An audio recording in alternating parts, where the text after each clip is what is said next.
Hello everyone. Current affairs postmortem series में आपका स्वागत है। आज हम लोग 11 से 20 अप्रैल 2025 के करेंट अफेयर्स को डिस्कस करेंगे। ये जो करेंट है SPD करेंट अफेयर्स बुक का है, वहीं से डिस्कस करेंगे। ठीक है, तो आइए हम लोग शुरुआत करते हैं।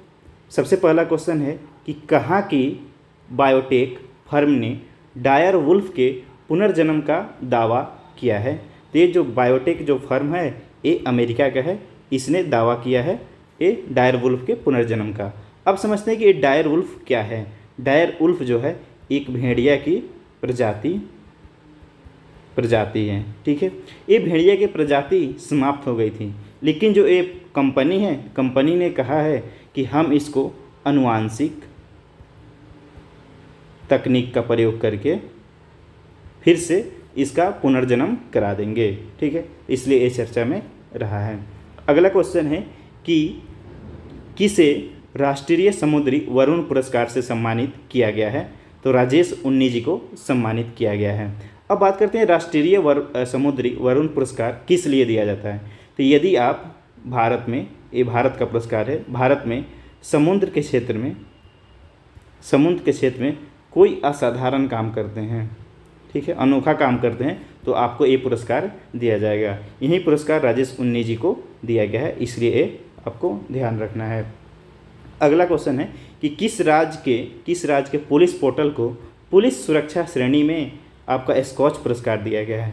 तो ये दिया गया है उत्तर प्रदेश के पुलिस को। ठीक है, उत्तर प्रदेश पुलिस पोर्टल को दिया गया है पुलिस सुरक्षा के लिए, इन्होंने इसमें बेहतर काम किया है। अगला क्वेश्चन है कि 6 घंटे में 3D प्रिंटेड रेलवे स्टेशन बनाया गया है। तो जापान के द्वारा आपको बनाया गया है 3D प्रिंटेड रेलवे स्टेशन, वो भी आपको 6 घंटे में। जापान की बात करें तो इसका राजधानी टोक्यो और इसकी मुद्रा येन है। ठीक है, अगला क्वेश्चन है कि आपका किसका लघु संग्रह हार्ट लैम्प को अंतर्राष्ट्रीय बुकर पुरस्कार 2025 के लिए चुना गया है। ये है आपका बानो मुश्ताक जी की ये लघु संग्रह है, इसको चुना गया है। इसको स्टार मार्क कर लीजिएगा, काफ़ी इंपॉर्टेंट क्वेश्चन है क्योंकि इसे अंतर्राष्ट्रीय बुकर पुरस्कार के लिए चुना गया है। अब बात करते हैं कि ये हार्ट लैम्प जो है ये क्या है। इसमें जो ये लघु संग्रह है, जो किताब है, इसमें किस चीज़ का जिक्र किया गया है। इसमें जो है मुस्लिम महिलाओं का जो ग्रामीण क्षेत्र रहता है, ग्रामीण क्षेत्र में जो परेशानियां होती है, जो संघर्ष वो लोग करते हैं, उसके बारे में हार्ट लैम्प में इन्होंने जिक्र किया है। बानी मुश्ताक ये क्या है। बानी मुश्ताक एक आपका कन्नड़ लेखिका है और पेशे से वकील भी। ठीक है, तो ये सारा चीज़ आपको ध्यान रखना है। एक कर्नाटक से बिलोंग करती है, तभी तो कन्नड़ लेखिका है। तो ये सारा चीज़ आपको इनसे ध्यान रखना है। अगला क्वेश्चन है कि भारत की पहली यूनिकॉर्न कंपनी कौन बनी है, वो भी 2025 में। ठीक है, यहाँ ध्यान रखना है आपको कि 2025 में पूछ रहा है कि कौन पहली यूनिकॉर्न कंपनी बना है। तो जूसपे बना है। ऐसे भारत में यदि बात किया जाए कि सबसे पहला यूनिकॉर्न कंपनी कौन बना था, तो सबसे पहला बना था आपका इनमोबी, वो भी आपका 2011 में ही सबसे यूनिकॉर्न कंपनी। लेकिन ये स्पेशली 2025 का पूछ रहा है, ये है आपका जूसपे। अब यूनिकॉर्न कंपनी की बात करें कि कौन बन जाएगा आपका एक कंपनी, तो आप अगर किसी कंपनी के पास 1 बिलियन अमेरिकी डॉलर से अधिक की संपत्ति हो जाती है तो यूनिकॉर्न कंपनी बन जाती है। अब बात करते हैं कि जूस जो पे है एक कंपनी करती क्या है। तो जैसे हम लोग रोजर पे देखते हैं फिनटेक वाला, जैसे फ़ोन पे वगैरह पैसा वाला वित्तीय कारोबार, उसी प्रकार से एक कंपनी आपका जूस पे जो है यही काम करती है। तो इस 2025 में सबसे पहली बार यही बन गई है आपका यूनिकॉर्न कंपनी। अब नेक्स्ट क्वेश्चन आपका कि किस देश ने प्रधानमंत्री मोदी को अपनी विजय दिवस परेड के लिए आमंत्रित किया है। तो ये रसिया के द्वारा किया गया था प्रधानमंत्री मोदी जी को कि आइए हमारे विजय दिवस में शामिल होइए। अब रूस क्यों मनाता है इस विजय दिवस को। तो रूस जो क्या है कि सेकेंड वर्ल्ड वार में 9 मई 1945 को जर्मनी पर विजय प्राप्त किया था। उसी उपलक्ष्य में हर एक बार 9 मई को विजय दिवस मनाता है। ये वाला जो विजय दिवस है आपका 2025 में, इसका 80वां विजय दिवस है। इसी के उपलक्ष्य में मोदी जी को आमंत्रण मिला था। अब बात करते हैं कि क्या भारत भी विजय दिवस मनाता है। तो हाँ, भारत भी विजय दिवस मनाता है। कब मनाता है? तो 16 दिसंबर को, क्योंकि 16 दिसंबर 1971 में पाकिस्तान पर हम लोग विजय प्राप्त किए थे। इसके उपलक्ष्य में भारत भी विजय दिवस मनाता है। अगला क्वेश्चन है आपका कि राष्ट्रपति द्रौपदी मुर्मू जी को कहाँ मानद डायरेक्टर की उपाधि प्रदान की गई है? ये है स्लोवाकिया का, वहाँ की मानद उपाधि प्राप्त की गई है। अब स्लोवाकिया की बात करें तो स्लोवाकिया जो है आपको सेंट्रल यूरोप में एक कंट्री है, वो भी आपका लैंडलॉक कंट्री है। और इसकी राजधानी की बात करें स्लोवाकिया को, तो इसकी राजधानी है ब्रातिस्लावा और मुद्रा इसका है आपका यूरो। ये सारा पॉइंट आपको ध्यान रखना है, ठीक है। अब अगला क्वेश्चन आपके सामने है कि किस देश ने गैर सैन्य अंतरिक्ष अन्वेषण पर नासा के साथ आर्टेमिस समझौते पर हस्ताक्षर कर लिया है? तो बांग्लादेश ने हस्ताक्षर कर लिया है। अब बात करते हैं कि एक गैर सैन्य अंतरिक्ष अन्वेषण क्या होता है। तो ये जो है आपको अंतरिक्ष में कोई भी अनुसंधान करिए, लेकिन कोई सैनिक कार्रवाई आपको नहीं करना है। तो इसके साथ नासा और बांग्लादेश की जो सरकार है, ये दोनों आपस में समझौता कर लिए हैं। एक नासा का एग्रीमेंट है आर्टेमिस समझौता, एक इस रणनीतिक दस्तावेज है जिसमें काफ़ी सारे चीज़ें लिखे रहते हैं कि एक चीज़ करना है, ये चीज़ नहीं करना है। उस पर बांग्लादेश जो है हस्ताक्षर कर लिया है। ये हस्ताक्षर करने वाला 54वां देश है। इससे पहले 53 देश ऑलरेडी उस पर हस्ताक्षर कर लिए हैं आर्टेमिस समझौते पर। नेक्स्ट क्वेश्चन है आपका कि माउंट कनलाओन किस देश में स्थित है? तो ये फिलीपींस में स्थित है। अब माउंट जो है कनलाओन, ये है क्या, इसके बारे में पता करते हैं। ये जो है एक सक्रिय ज्वालामुखी है और इसमें जो है विस्फोट होते रहता है और फिलीपींस में स्थित है, इसलिए ये चर्चा में रहा था। अगला क्वेश्चन है कि केंद्रीय स्वास्थ्य मंत्री जेपी नड्डा कहाँ पर एकीकृत स्वास्थ्य बीमा योजना का शुभारंभ किए हैं? तो ये जो है उड़ीसा में किए हैं। अब क्या उड़ीसा में पहले से स्वास्थ्य बीमा नहीं थी? तो हाँ थी, उड़ीसा सरकार का अपना स्वास्थ्य बीमा थी। उसका नाम था आपका गोपबंधु जन आरोग्य योजना, ठीक है, पहले से चल रही थी। अब जो जेपी नड्डा, इनका पूरा नाम जगत प्रकाश नड्डा है, ये जो गए हैं, ये इसमें आयुष्मान भारत योजना जो चल रहा है, विश्व का सबसे बड़ा स्वास्थ्य बीमा योजना है, ये दोनों को क्या किए हैं, ऐड करके अब एकीकृत क्या किए हैं, एकीकृत स्वास्थ्य बीमा आपको उड़ीसा में लगा दिए हैं, ठीक है। अब बात करें कि आयुष्मान भारत योजना की, तो ये चर्चा में इसलिए आया था क्योंकि अभी दिल्ली में जो बीजेपी की सरकार बनी है, तो वहाँ पर दिल्ली इस योजना में आपका शामिल हो गया है।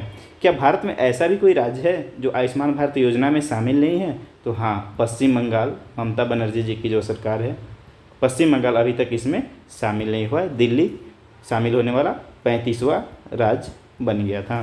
ये सारा पॉइंट आपको ध्यान रखना है इससे।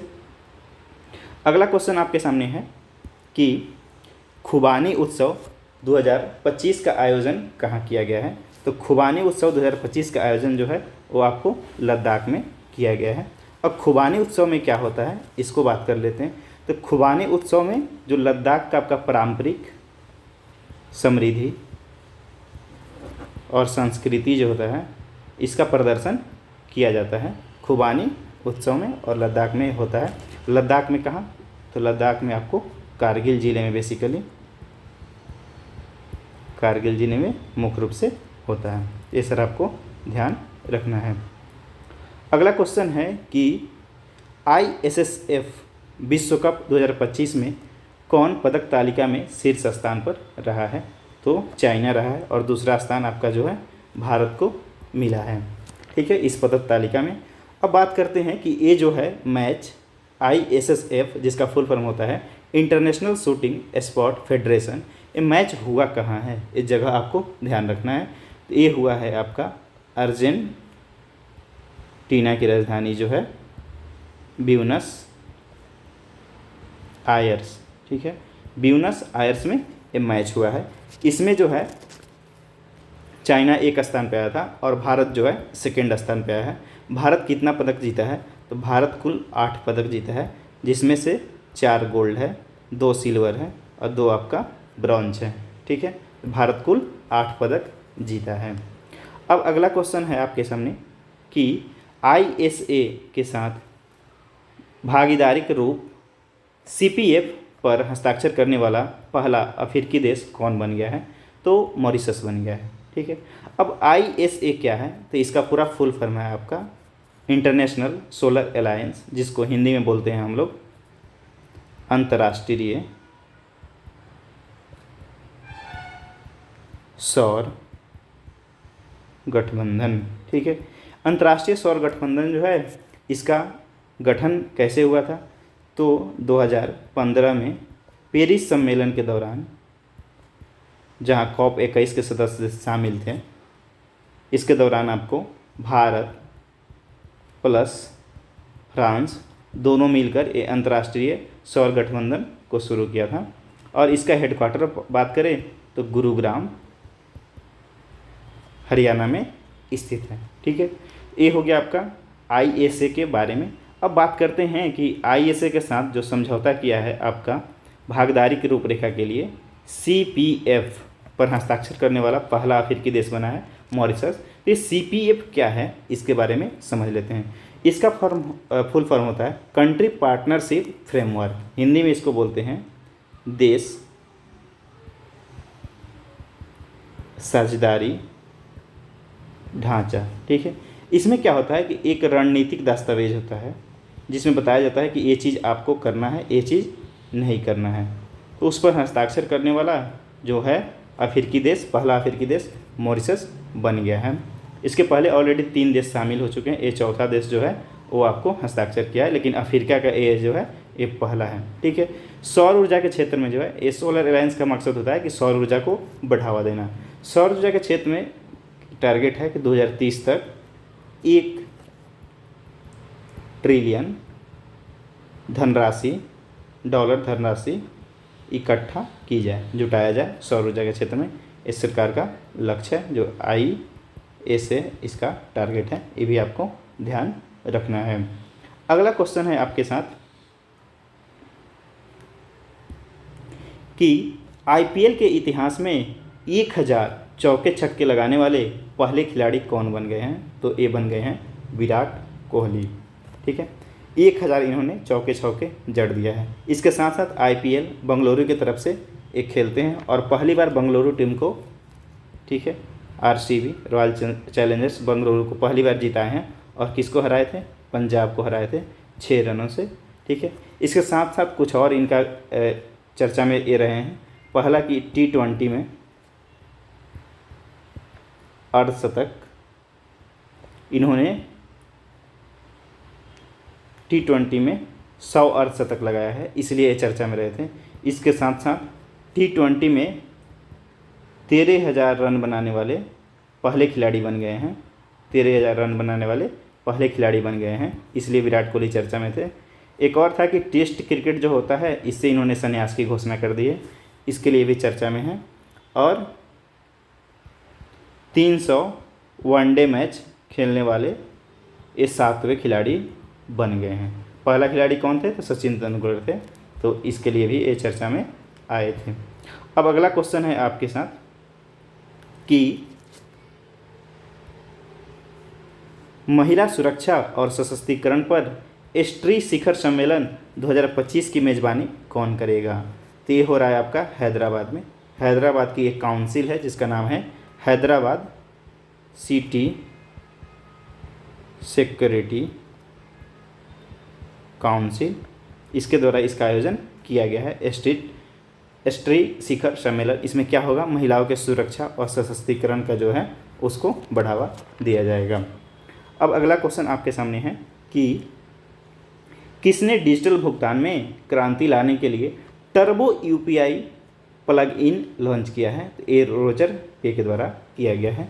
अब ये टर्बो UPI क्या है, जैसे हम लोग सिंपल यूपीआई यूज करते हैं, एक टर्बो यूपीआई जो है, जो यूपीआई से जो हम लोग पैसा भेजते हैं उसको और प्रक्रिया को एक तेज़ बना देगा और सुलभ बना देगा, ठीक है, फास्ट कर देगा और आसान बना देगा। इसलिए इसके साथ रोजर पे जो है ये डिजिटल भुगतान में क्रांति लाने के लिए ये यूपीआई लॉन्च किया है, टर्बो। अगला क्वेश्चन है कि आपका खुलताबाद का नाम बदलकर रतनपुर कर दिया गया है, ये कहाँ पे स्थित है? तो महाराष्ट्र में स्थित है। महाराष्ट्र में कहाँ स्थित है इसका बात करें तो महाराष्ट्र के आपका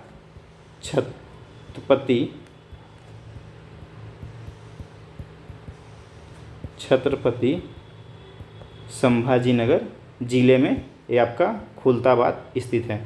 अब खुलताबाद क्यों प्रसिद्ध है? देखिए, खुलताबाद में औरंगजेब मुग़ल शासक और प्लस इसका बेटा आज़म शाह का मकबरा स्थित है, तो इसी का नाम बदल के महाराष्ट्र सरकार जो है इसका कर दिया है, रतनपुर कर दिया है। खुलताबाद इसलिए फेमस है कि यहाँ पे 2 आदमी का कब्र है, एक औरंगजेब एक आज़म शाह का। ये महाराष्ट्र के आपका छत्रपति संभाजी नगर में स्थित है। अब नेक्स्ट क्वेश्चन है कि वैश्विक न्याय, प्रेम और शांति शिखर सम्मेलन का आयोजन कहाँ किया गया है? तो ये आपको दुबई में किया गया है, उतना इंपॉर्टेंट क्वेश्चन नहीं है। विश्व हवाई अड्डा रैंकिंग 2025 की सूची जारी हुई है, उसमें सबसे बेहतरीन हवाई अड्डा कौन बन गया है? तो सिंगापुर हवाई अड्डा सबसे बेहतरीन बन गया है। भारत की बात की जाए तो भारत का दिल्ली एयरपोर्ट जो है सबसे बेहतरीन है भारत में। और एक और क्वेश्चन इससे बनता है कि दुनिया का सबसे व्यस्तम हवाई अड्डा कौन है? विश्व का सबसे व्यस्तम हवाई अड्डा, ये भी आपको याद रखना है। सबसे बिजी हवाई अड्डा कौन है? ये अमेरिका का है, हर्ट्सफील्ड जैक्सन अटलांटा हवाई अड्डा जो है यूएसए में है। ये सबसे दुनिया का व्यस्तम हवाई अड्डा है, इसका भी नाम आपको ध्यान रखना है। अगला क्वेश्चन कि यात्रा उत्सव कहाँ मनाया गया? तो देखिए, यात्रा उत्सव जो है वो 3 जगह मनाया जाता है, एक तो त्रिपुरा में है, एक बंगाल में ही मनाया जाता है और फिर उड़ीसा में भी मनाया जाता है। यात्रा उत्सव क्या है इसके बारे में? तो ये जो है एक लोक नाटक है, लोक नाटक होता है, लोग वहाँ पे लोक नाटक करते हैं। जैसे कैसे हम लोग बिहार में जो करते हैं, बिहार में आप देखे होंगे कि विदेशिया लोक नाटक है, भिखारी ठाकुर जी का, काफ़ी फेमस है। उसी प्रकार से यात्रा उत्सव में भी लोग लोक नाटक करते हैं। ये बनाया जाता है त्रिपुरा में, बंगाल में और उड़ीसा, तीनों जगह होता है। अगला क्वेश्चन है कि किस आईआईटी ने ओजोन प्रदूषण के कारण भारत की प्रमुख खाद्य फसलों में कमी की आशंका व्यक्त की है? मतलब ये आईआईटी ने कहा है कि जो ओजोन प्रदूषण हो रहा है सीएफसी के कारण, उसके कारण खाद्य फसल जो है इसमें गिरावट आएगी। ये आईआईटी खड़गपुर ने भविष्यवाणी की है। अगला क्वेश्चन है कि मेडी जार्विस का उद्घाटन किया गया है, ये उन्नत रोबोटिक सर्जरी मशीन है, कहाँ पे इसका उद्घाटन किया गया है? ठीक है, तो ये असम में किया गया है। ये काफ़ी इंपॉर्टेंट क्वेश्चन है। ये जो देखिए रोबोट है, ये रोबोट क्या कर रहा है कि कैंसर के इलाज में जो डॉक्टर होते हैं उनको सहायता करेगा। ठीक है, ये जो रोबोट है purely made in India, Bharat में बनाया गया है, पूर्ण रूप से भारत में विकसित किया गया है और इसका नाम है मेडी जार्विस। और लंच कहाँ पे किया गया है? तो असम में किया गया है, इसलिए काफ़ी महत्वपूर्ण है। अगला क्वेश्चन है कि एक रिपोर्ट के अनुसार किस देश की जनसंख्या जो है वो 14वें वर्ष लगातार गिरावट दर्ज की गई है? ये जापान की जनसंख्या है वो लगातार गिर रही है, इसको आपको ध्यान रखना है। भारत के बारे में नहीं बता रहे हैं क्योंकि भारत का जनगणना जो है अभी हो रहा है, रिपोर्ट आएगा तो इसका पता चलेगा। ऐसे अनुमान लगाया जा रहा है कि भारत की जनसंख्या जो है 144 करोड़ से पार कर गई है और दुनिया की सबसे 1 नंबर पे पहुंच गया है। अगला क्वेश्चन है कि डॉक्टर भीमराव अंबेडकर वन्यजीव अभ्यारण्य किस जिले में स्थित है? तो ये जो है मध्य प्रदेश के सागर जिले में स्थित है आपका डॉक्टर भीमराव अंबेडकर वन्यजीव अभ्यारण्य। ठीक है, ये तो मध्य प्रदेश में स्थित है, लेकिन एग्जामिनर आपको यहाँ पे कंफ्यूज कर सकता है क्योंकि डॉक्टर भीमराव अंबेडकर पक्षी एक अभ्यारण्य भी है। ठीक है, अभ्यारण्य, डॉक्टर भीमराव अंबेडकर पक्षी अभ्यारण्य भी है। ये जो पक्षी अभ्यारण्य है ये है आपका यूपी में, प्रतापगढ़ में, यूपी के प्रतापगढ़ में है। तो ये आपको दोनों चीज़ याद करके यहाँ पे रखना है कि वन जीव अभ्यारण्य पूछे, यदि वन जीव अभ्यारण्य पूछे तो हम लोग मध्य प्रदेश लगाएंगे, और वहीं अगर पक्षी अभ्यारण्य पूछे डॉक्टर भीमराव अम्बेडकर तो उत्तर प्रदेश के प्रतापगढ़ को हम लोग ऑप्शन में सिलेक्ट करेंगे। आइए नेक्स्ट क्वेश्चन हम लोग देखते हैं। अगला क्वेश्चन है आपका कि T20 में 100 अर्धशतक पूरा करने वाले पहले भारतीय कौन बन गए। तो अभी आपको हम बता दिए कि विराट कोहली, पीछे उनका जिक्र भी किया है लोग। अभी अगला क्वेश्चन है कि SC वर्गीकरण अधिनियम लागू करने वाला पहला राज्य कौन सा है। तो तेलंगाना है पहला राज्य जो SC वर्गीकरण अधिनियम लागू किया है। तो अब बात करते हैं कि SC वर्गीकरण अधिनियम है क्या, इसके बारे में हम लोग जान लेते हैं कि ये वर्गीकरण जो है वो है क्या। ठीक है, तो देखिए क्या हुआ था कि 2005 में सुप्रीम कोर्ट जो है वो निर्णय दिया था, सुप्रीम कोर्ट ने, कि SC जो कास्ट है उसमें कोई वर्गीकरण नहीं किया जाएगा। जैसे OBC में है कि कुछ लोग NCL वाले हैं, कुछ लोग नॉन NCL वाले हैं। ठीक है, तो जो आरक्षण का लाभ जो है इसके कैटेगरी के अनुसार दिया जाता है। तो सुप्रीम कोर्ट ने एक मामला था, उसका नाम था, ये मामला भी आपको याद रखना है, EV चिनैया मामला था। उसमें सुप्रीम कोर्ट ने कहा था कि SC कास्ट में जो है कोई वर्गीकरण नहीं होगा, सभी किसी को बराबर लाभ होगा। लेकिन बदलते समय के अनुसार अब उसमें भी अपर और लोअर हो गए हैं, इसीलिए जो वंचित रह गए उनको लाभ देने के लिए सरकार जो है सुप्रीम कोर्ट जो है फिर से इसको क्या किया है, इस मामले को कैंसिल कर दिया, उसको रद्द कर दिया और बोला कि आप वर्गीकरण कर सकते हैं। तो पहला वर्गीकरण करने वाला राज्य जो है वो बन गया है आपका तेलंगाना। यहाँ SC कैटेगरी में भी डिवीज़न हो गया है।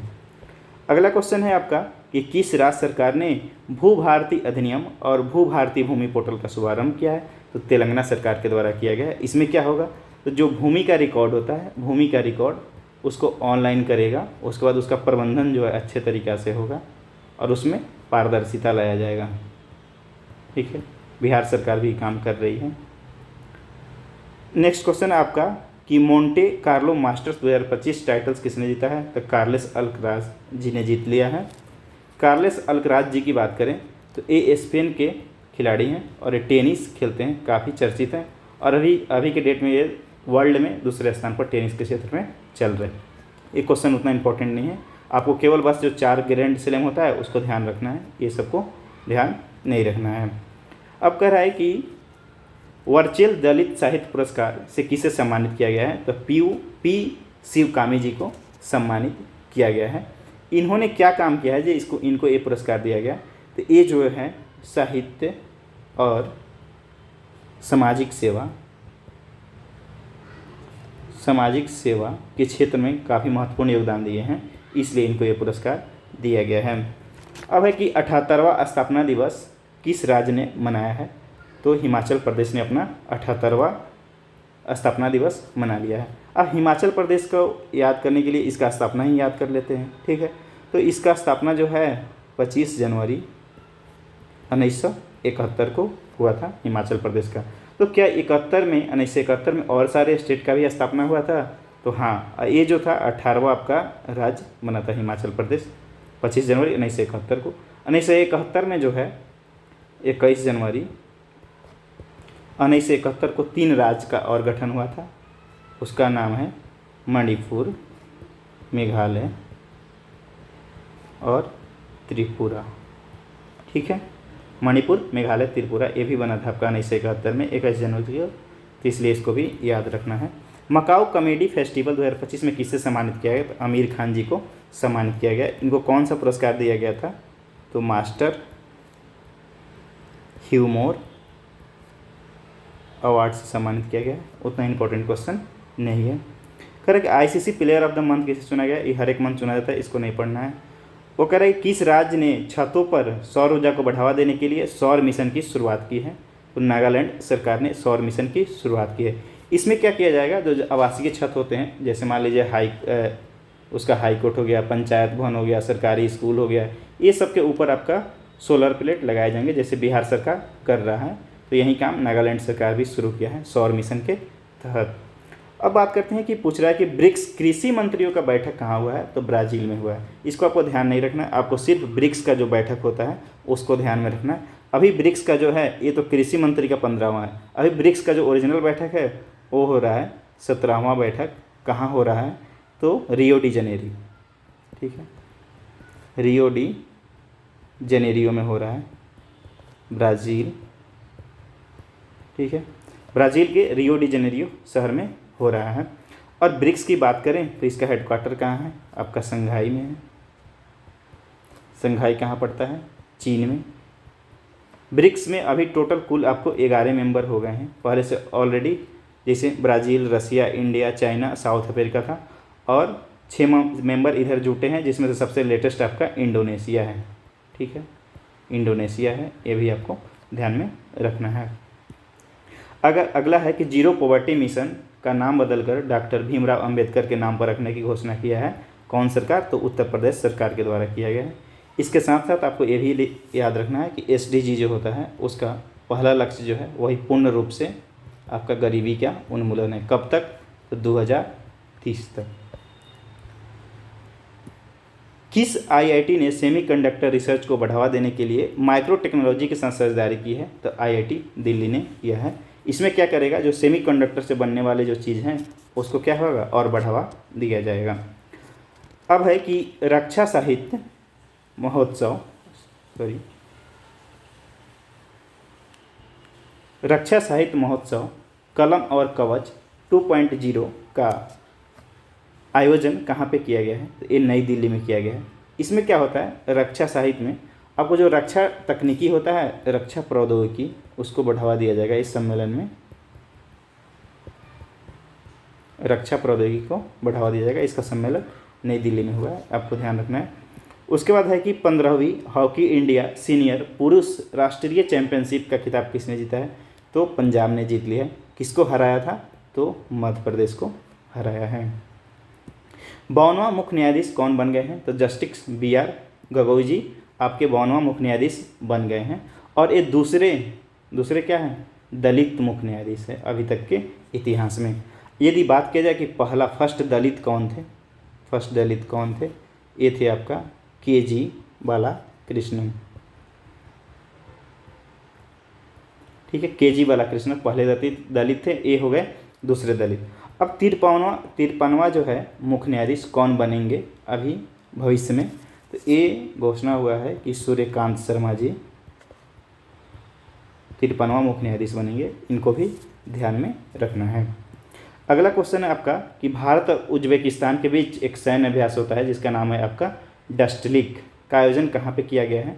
तो पुणे में किया गया है, ठीक है। डस्टलिक काफ़ी फेमस है, इसको ध्यान रखना है। उज्बेकिस्तान की यदि बात की जाए तो इसका राजधानी आपका होता है ताशकंद, और इसकी मुद्रा जो है वो है आपका उज्बेकिस्तानी सोम। अगला नेक्स्ट क्वेश्चन है आपका कि किस राज्य के मुख्यमंत्री ने ई-सेहत ऐप को शुभारंभ किया है? तो एक की हुआ है आपका जम्मू कश्मीर में। जम्मू कश्मीर के मुख्यमंत्री कौन है अभी? तो उमर अब्दुल्ला जी, इन्होंने ई-सेहत ऐप का शुरुआत किया। इसमें ई-सेहत ऐप में होगा क्या, इसको जान लेते हैं। तो वहाँ के जो भी लोग हैं या कहीं के भी, अब जम्मू कश्मीर में जाएंगे तो आप ऑनलाइन ऐप है, उसके पर आप देख सकते हैं कि कहाँ पे कौन डॉक्टर बैठते हैं, कि उनका टाइमिंग क्या है, ये सारी सुविधा, कितना बेड खाली है, क्या क्या चीज़ का इलाज होता है, ये सारा चीज़ आप मोबाइल से ही प्राप्त कर सकते हैं। भारतीय भारतोंदोलन महासंघ की एथलेटिक्स कमीशन के अध्यक्ष जो हैं किसे नियुक्त किया गया है?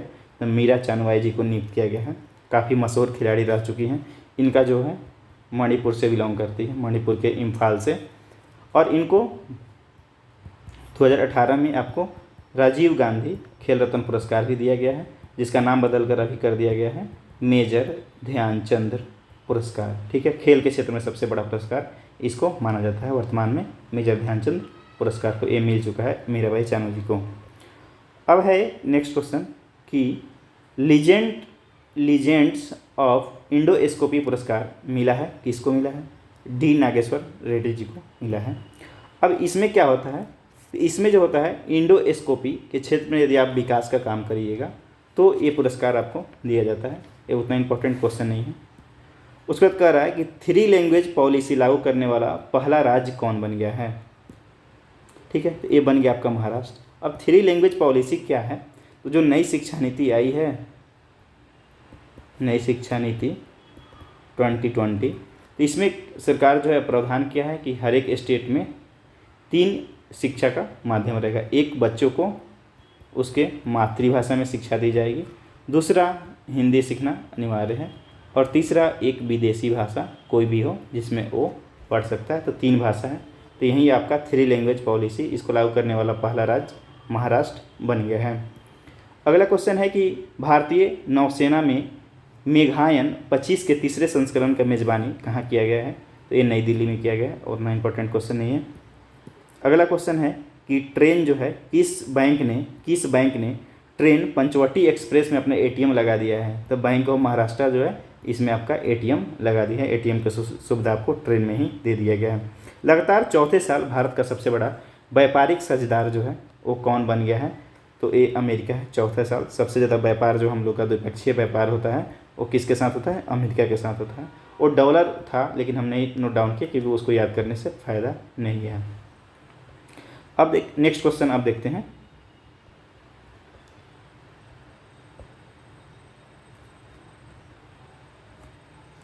अगला क्वेश्चन आपका है कि कहाँ की शहनाई को जीआई टैग दिया गया है? तो देखिए, आपके दिमाग में शहनाई का नाम आए और फिर आप बिस्मिल्लाह खां को याद नहीं करिए। बिस्मिल्लाह खां को याद नहीं करिए, ऐसा हो नहीं सकता है। तो बिस्मिल्लाह खां जो है, बिस्मिल्लाह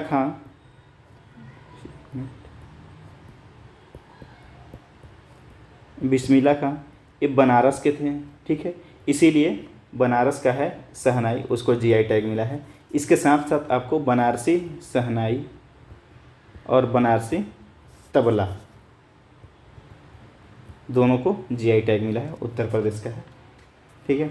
अगला क्वेश्चन है आपका कि यूनेस्को के memory of the world register में शामिल किया गया है, किस किस चीज़ को शामिल किया गया है ये बताना है। तो इसमें आपको नाट्यशास्त्र और भगवत गीता है, दोनों को शामिल कर लिया गया है। अब memory of the world register क्या है? इसमें जो है दास्तावेजी विरासत, जैसे दास्तावेज हो गया एक नाट्यशास्त्र और भगवत गीता, इसको विरासत के तौर पर उसमें शामिल किया गया है।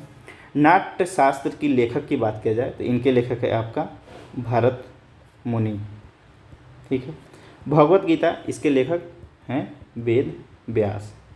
अब भगवत गीता का इंग्लिश में अनुवाद कौन किए थे ये आपको याद रखना है।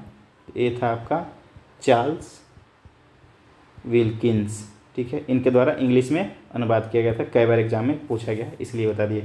यूनेस्को की अगर हम बात करें कि यूनेस्को का हेडक्वार्टर क्या है, तो इसका हेडक्वार्टर आपका है पेरिस। इसका फुल फॉर्म होता है United Nation Educational Scientific and Culture Organisation. और इसकी स्थापना जो हुआ था 16 नवंबर 1945 को हुआ था, ठीक है। इसको याद करने का तरीका क्या है, आपको को पे याद करके रखना है, ठीक है। यूनेस्को को आए तो प जोड़ देना है, तो हो जाएगा आपका पेरिस। फ्रांस की राजधानी पेरिस में इसका मुख्यालय है। अगला क्वेश्चन है कि किस आईआईटी के वैज्ञानिक ने खारे पानी के उपचार के लिए कमल के पत्ते जैसे सोलर एवोपोरेटर, ठीक है, को विकसित किया है? तो आईआईटी मुंबई के द्वारा आपको किया गया है। इसमें क्या है, खारे पानी का उपचार होगा। किस आईआईटी ने कीटाणुओं से लड़ने के लिए होस्ट प्रोटीन की खोज की है? तो ये भी मुंबई के द्वारा किया गया है। ये होस्ट एक प्रोटीन बनाए हैं जो कीटाणु से लड़ लेगा, ठीक है। अगला क्वेश्चन है आपका कि इंटरनेशनल बिग कैट अलायंस का मुख्यालय कहाँ स्थापित होगा? अभी बना नहीं है, आगे स्थापित होगा। ये आपको भारत में बन रहा है International Big Cat Alliance. Big Cat Alliance में कुछ प्रजाति हैं, 7 प्रजाति हैं बिल्ली की, बड़ी बिल्ली की, जो बड़ी बिल्ली होती है उसकी 7 प्रजाति हैं, उसको यहाँ संरक्षण दिया जाएगा। इसमें क्या क्या शामिल है सातों में? तो बाघ हो गया, शेर हो गया, तेंदुआ हो गया, हिम तेंदुआ, चीता हो गया, जगुआर हो गया, प्यूमा, ठीक है। ये सातों जो है प्रजाति ये इंटरनेशनल बिग कैट अलायंस के तहत इसको सुविधा दी जाएगी। अगला क्वेश्चन है संरक्षण दी जाएगी कहाँ? टी शील्ड साइबर सुरक्षा लैब का उद्घाटन किया गया है? तो ये किया गया है आपका तेलंगाना में। साइबर सुरक्षा एक तरह से लैब है। महिला संवाद अभियान की शुरुआत किया गया है बिहार में। इसमें क्या होगा कि महिला को जो है सशक्तिकरण के बारे में जागरूक किया जाएगा। अगला है कि हिमांशु जाखड़ ने अंडर 18 एशियाई एथलेटिक्स चैंपियनशिप में कौन सा पदक जीता है? तो इन्होंने स्वर्ण पदक जीत लिया है। ये किस खेल से संबंधित है हिमांशु जाखड़ जी? ये है आपका जेवलिन थ्रो से, ठीक है, तो इनका नाम ध्यान रखना है। अगला क्वेश्चन है कि किस राज्य के मंत्रिमंडल ने एससी उपवर्गीकरण अध्यादेश के मसौदे को मंजूरी दे दिया है? तो ये है आपका आंध्र प्रदेश सरकार के द्वारा किया गया है। अभी एससी वर्गीकरण के बारे में हम पीछे आपको समझाए थे। एक कि वर्ल्ड इकोनॉमिक फोरम द्वारा यंग ग्लोबल लीडर 2025 के रूप में किसे चुना गया है? ये चुना गया है राम मोहन नायडू जी को। राम मोहन नायडू जी क्या है? अभी जो मोदी जी का जो कैबिनेट है उसमें ये मंत्री हैं। कौन से मंत्री हैं? ये नागरिक उड्डयन मंत्रालय इनके पास में है, और ये सबसे युवा मंत्री हैं, इसीलिए इनको ये पुरस्कार दिया गया है, वर्ल्ड इकोनॉमिक फोरम के द्वारा दिया गया है। अगला क्वेश्चन आपका है कि सिलकयारा सुरंग का नाम बदलकर बाबा बौखनाग सुरंग रखा गया है। ये कहाँ पे स्थित है सुरंग? तो ये है आपका उत्तराखंड में स्थित है। तो आज 20 तारीख तक का हम लोग डिस्कस कर लिए हैं। अब नेक्स्ट डे में अगले देखेंगे। तो आज का करेंट अफेयर्स कैसा लगा इसको ज़रूर बताइएगा। Thank you for watching.